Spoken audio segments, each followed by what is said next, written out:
MSK ప్రసాద్గా పిలవబడే మన్నవ శ్రీకాంత ప్రసాద్ ఆంధ్రప్రదేశ్ రాష్ట్రానికి చెందిన తెలుగు క్రికెట్ క్రీడాకారుడు. 2016లో ఇతడు భారత క్రికెట్ ఎంపిక సంఘానికి అధ్యక్షుడిగా ఎన్నికయ్యాడు. ఇతడిది గుంటూరు నగరానికి 15 కిలోమీటర్ల దూరంలో ఉన్న మేడికొండూరు గ్రామం. నాన్న రవిప్రసాద్ గుంటూరులోని కేంద్ర ప్రభుత్వ రంగ సంస్థ లేబొరేటరీలో పనిచేసేవారు. ఇతడికి ఒక సోదరుడు, సోదరి ఉన్నారు. వీళ్ల ఊళ్ళో ప్రతి మూడిళ్లలో ఒక డాక్టరో, ఇంజనీరు ఉండేవారు. అలానే ఇతడి సోదరుడు ఇంజనీర్ కాగా, సోదరి డాక్టర్. ఇతడి ప్రాథమిక విద్యాభ్యాసం గుంటూరులోని కేంద్రీయ విద్యాలయలో పూర్తయింది.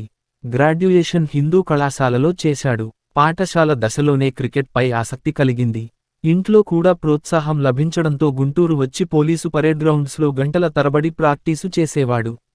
వికెట్ కీపింగ్ ఇతడికి సహజసిద్ధంగానే అబ్బింది. గుంటూరులో జరిగిన కోచింగ్ క్యాంపునకు తొలిరోజు వెళ్లినప్పుడు సెలక్షన్సుకు 200 మంది పిల్లలు వచ్చారు. అందులో వికెట్ కీపర్ ఇతనొక్కడే. ఆ రోజున కోచ్ ఇతడికి కష్టమైన క్యాచ్లు ఇస్తుండగా వాటన్నింటినీ ఆరితేరినవాడిలా ఒడిసి పట్టుకొన్నాడు. ఆ రోజు నుంచి ఇతడి కోచ్ పూర్ణచంద్రరావు వికెట్ కీపింగ్లో సానపెట్టారు. దాంతో 3 నెలల్లోనే ఆంధ్ర రంజీ జట్టులో ఆడే అవకాశం వచ్చింది. ఇంటర్ జోనల్ మ్యాచ్లు ఆడే రోజుల్లో గౌరవ కార్యదర్శి ఎన వెంకటరాం ఇతడి ఆటతీరు చూసి ఈ కుర్రాడు ఏ రోజుకైనా భారత క్రికెట్ జట్టులో చోటు సంపాదిస్తాడన్నారు. ఇతడి కోచ్తో పాటు స్నేహితులు, కుటుంబ సభ్యులంతా ప్రోత్సాహం అందించడంతో క్రికెట్లో ఉన్నత శిఖరాలకు చేరుకోవడానికి బాగా కష్టపడ్డాడు. ఇతడు ఫాస్ట్ బౌలర్ అజిత అగార్కర్ పాకిస్తాన్ ఏ టూర్ నుంచి దేశానికి వచ్చారు. ఆ వెంటనే ముక్కోణపు సిరీస్కు అగార్కర్ ఎంపికయ్యాడు. తనకు కూడా పిలుపు వస్తుందని ఎదురు చూశాడు. ఊహించినట్లుగానే 1998లో వికెట్ కీపర్ నయన మోంగియా గాయపడటంతో భారత జట్టులో ఆడే అవకాశం లభించింది. కోకాకోలా ముక్కోణపు సిరీస్లో మొహాలీ క్రికెట్ గ్రౌండ్లో బంగ్లాదేశపై వన్డే మ్యాచ్తో ఇతడి అంతర్జాతీయ క్రికెట్ అరంగేట్రం ప్రారంభమైంది. అది ఇతడి జీవితంలో మరిచిపోలేని రోజు. అంతకుముందు ఇండియా ఏ తరపున 5 విదేశీ టూర్లలో పాల్గొన్నప్పటికీ తొలివన్డే మ్యాచ్ మాత్రం ఎంతో ప్రత్యేకమైనది. ఆ మ్యాచ్లో ఎక్కడా ఒత్తిడికి గురికాలేదు. టెస్టు పోటీలు. ఇతడి టెస్టు కెరీర్ ప్రస్థానం న్యూజిలాండ్తో ప్రారంభమైంది. ఆ మ్యాచ్లో భారత జట్టు తొలి ఇన్నింగ్స్లో కేవలం 83 పరుగులకే కుప్పకూలింది. ఇతడు ఆ రోజున 7వ నెంబర్ బ్యాట్స్మెన్గా క్రీజులోకి వెళ్లాడు. అప్పటికే 43 పరుగులకు 6 వికెట్లు కోల్పోయింది. ఇతడి ఆరాధ్య క్రికెటర్ సచిన్ టెండూల్కర్ క్రీజులో ఉన్నాడు. ఆయన మ్యాచ్లో పరిస్థితి ఎలా చూస్తున్నావని ప్రశ్నించాడు. ఇతడు ఒక్కటే సమాధానం చెప్పాడు. రోజంతా వికెట్ల ఎదుట పాతుకుపోయేందుకు ప్రయత్నిస్తానన్నాడు. ఆ జవాబు ఇతడి నుంచి వచ్చినందుకు సచిన్ సంతోషపడ్డాడు.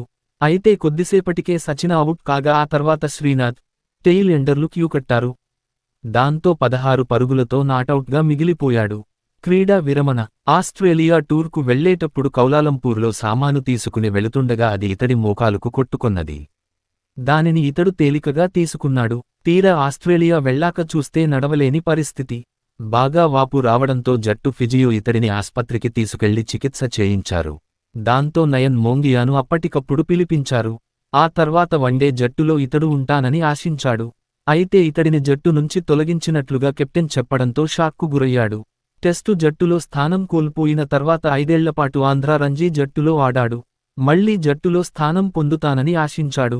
ఇతడితో పాటు మరో ఇద్దరికి కూడా చోటు లభిస్తుందనుకున్నారు. ఆ అవకాశం రాకపోవడంతో 33 ఏళ్ల వయస్సులోనే క్రికెట్కు వీడ్కోలు చెప్పాశాడు. ఆ వెంటనే ఆంధ్ర క్రికెట్ అసోసియేషన్ (ACA) లో కీలక పదవులు చేపట్టాడు. జాగర్లమూడి నరేంద్రనాథ్ సహకారంతో జేకేసీ కళాశాలలో ఆంధ్ర ఉమెన్స్ క్రికెట్ అసోసియేషన్ స్థాపించాడు. ఇక్కడే కోచింగ్ క్యాంపు ప్రారంభింపచేశారు. ఇతడి ఆలోచనలకు రూపునిచ్చారు. బీసీసీఐ అధ్యక్షుడు అనురాగ్ ఠాకూర్ జేకేసీ కళాశాల గ్రౌండ్స్ని సందర్శించి ఇదొక రోల్ మోడల్ అని కితాబిచ్చారంటే దాని వెనక ఎంఎస్కే కఠోరశ్రమ ఎంత ఉందో అంచనా వేయొచ్చు. బీసీసీఐ ఉపాధ్యక్షుడు గోకరాజు గంగరాజుతో ఇతడికి సాన్నిహిత్యం పెరిగింది. రికీ భూయ్ వంటి వర్తమాన క్రికెటర్లను వెలుగులోకి తెచ్చాడు. గంగరాజుతో సాన్నిహిత్యం మేలు చేసింది. సెలెక్షన్ కమిటీ చైర్మన్ పదవికి ముందే సెలెక్టర్గా ఎంపికయ్యాడు.